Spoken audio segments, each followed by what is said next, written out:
Remove the side panel.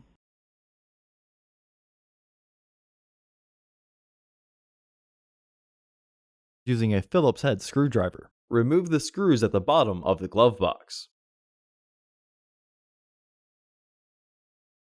Open the glove box.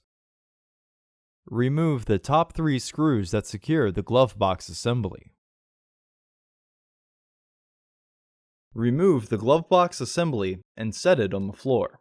Unclip and remove the filter housing door. Remove the old filter from the housing and clean out any debris inside.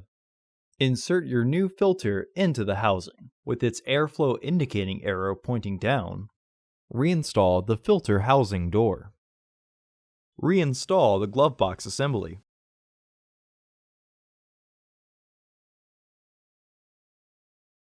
Reinstall the screws.